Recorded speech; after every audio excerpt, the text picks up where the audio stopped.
Tingkat kedua bismillah ya. Di tingkat kedua ini bismillah dapat menawan seluruh hati hingga kalimah Allah menjadi hudur dalam hati, dinamakan zikir hudur. Fa'asa yarfa'aka min dzikrin ma'a yaqatatin ila dzikrin ma'a hudurin, kata Ibnu Athaillah ya.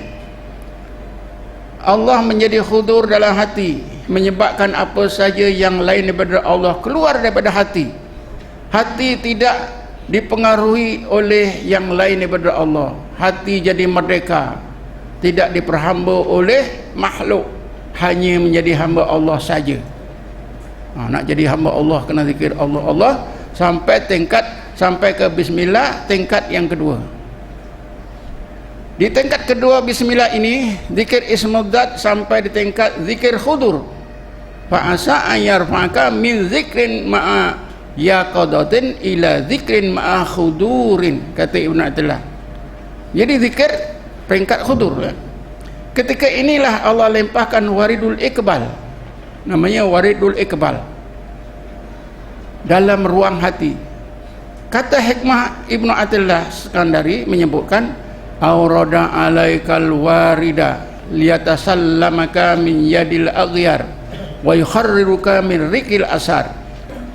Allah lempahkan warid iqbal di dalam ruang hati anda supaya dapat menyelamatkan hati anda daripada pengaruh makhluk dan memerdekakan hati anda daripada diperhamba oleh makhluk. Cuba tengok keterangannya di muka 8 tu tuan ya. Tingkat kedua bismillah, kesannya dalam hati sangat hebat. Apa saja yang Allah tidak reda dinyah oleh Allah keluar daripada hati. Semua unsur makhluk, termasuklah keadaan hati yang buruk, sifat-sifat hati yang tercela, akan dihancurkan, dikeluarkan dari ruang hati, sehingga hati menjadi bersih dari sifat-sifat yang tercela. Hanya bersifat dengan sifat-sifat yang terpuji saja. Setengah orang sufi menggambarkan kehebatan kesan tingkat kedua bismillah ini dengan sebuah ayat Quran yang mengisahkan kata-kata Ratu Balqis.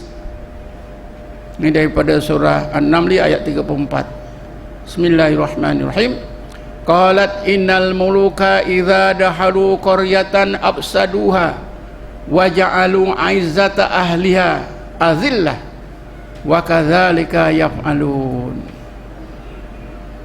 Ratu Balqis berkata, sesungguhnya tentera raja itu, yakni tentera Nabi Sulaiman, bila menyerang mana-mana negara akan ditawannya, dan penduduknya yang mulia akan dijadikan gulungan yang hina. Ini saya nak terangkan sikit tuan-tuan ya. Ada di bawah sini cuba kita baca. Ratu Balqis mengingatkan pegawai tinggi dan pegawai tenteranya tentang kehebatan dan kekuatan tentera Nabi Sulaiman alaihissalam. Antara lain, Balqis mengingatkan tentera Nabi Sulaiman sangat kuat bila menyerang sesebuah negara, mudah ditawan. Penduduknya yang berkedudukan tinggi seperti raja, menteri, bangsawan, semuanya akan dibuang, diganti dengan pilihan Nabi Sulaiman alaihissalam. Maka cerita kekuatan tentera Nabi Sulaiman tersebut dijadikan dalil secara isyari mengenai kehebatan kalimah Allah bila benar-benar masuk ke dalam hati seorang mukmin, negara hati orang mukmin yang berzikir ismudzat telah sampai tingkat kedua bismillah. Ini tuan-tuan tadi saya dah bayangkan apa itu kalimah Allah ni sangat hebat kesannya. Kalau betul-betul masuk ke dalam hati, kita zikir Allah Allah masuk ke dalam hati. Bismillah itu tingkat kedua, zikir kita sampai khudur, tingkat khudur. maka apa juga sifat buruk akan hilang. Kan kita bila belajar tasawuf ada istilah, ya, tahliyah dan tahliyah. Tahliyah itu membuangkan sifat-sifat yang madmumah. Tahliyah menghiaskan hati dengan sifat-sifat mahmudah. Tapi kita tak pernah dengar apa caranya. Kita cuma dengar cerita. Ustaz ngajar pun dia ajar saja. Yang kita pula tak tanya macam mana caranya ustaz. Kita tak tanya macam mana nak buang sifat jahat ni, marah ke, tamak ke, hasad, dengki ke, ya, tak puas hati ke, ya, panjang angan-angan keduniaan, bakhil, macam mana nak buang ustaz? Kita tak pernah tanya. Ustaz pun jawab mujahadah macam mana, kabur juga. Tapi sebenarnya tuan-tuan, zikir Allah sampai tingkat bismillah, sampai ke tingkat bismillah peringkat yang kedua, ya, maka apa saja yang buruk dalam hati dinyah oleh Allah. Allah yang buangkan, bukan kita. Allah buangkan, digantikan dengan sifat-sifat mahmudah. Coba kita baca terus, ya.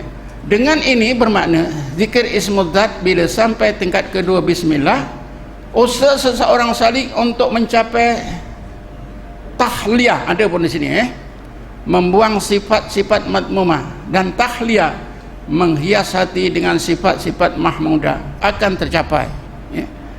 Tanpa zikir ismudzat hingga mencapai tingkat kedua bismillah, rasanya usaha salik tersebut tidak akan tercapai.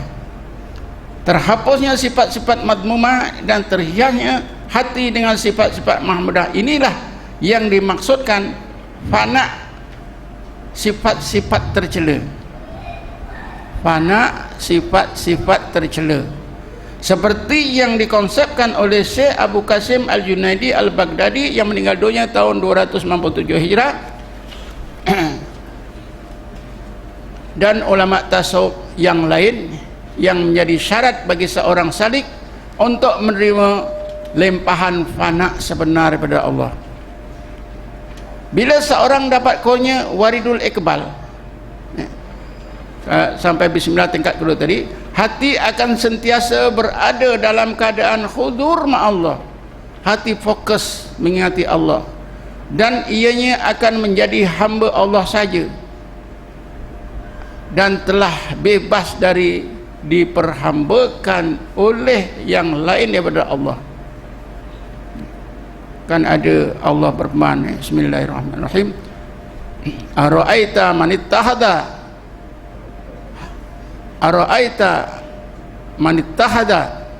hawahu ilahahu.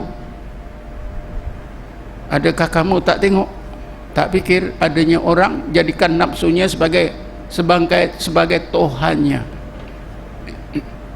Jadi bila sampai sini, insya-Allah hati kita bebas daripada apa juga makhluk, ya. Perjalanan zahir dan batinnya tidak ada tujuan lain kecuali Allah, la maqsuda illallah.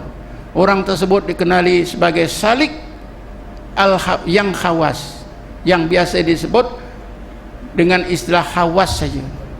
Sebenarnya salik yang khawas, as-salik yang khawas, tapi biasa disebut khawas saja. Inilah yang Imam Ghazali sebut khawas-khawas ni. Orang macam ni lah, ya. Bukan diukur dari ilmunya. Kalau diukur ilmunya, Imam Ghazali tak berhenti. Karena ilmu Imam Ghazali dah melaut.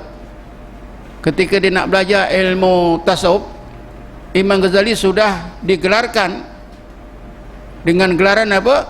Hujjatul Islam. Maknanya kalau ada mudzakarah ke simposium, ada apa saja perbincangan, Imam Ghazali nombor satu, ya.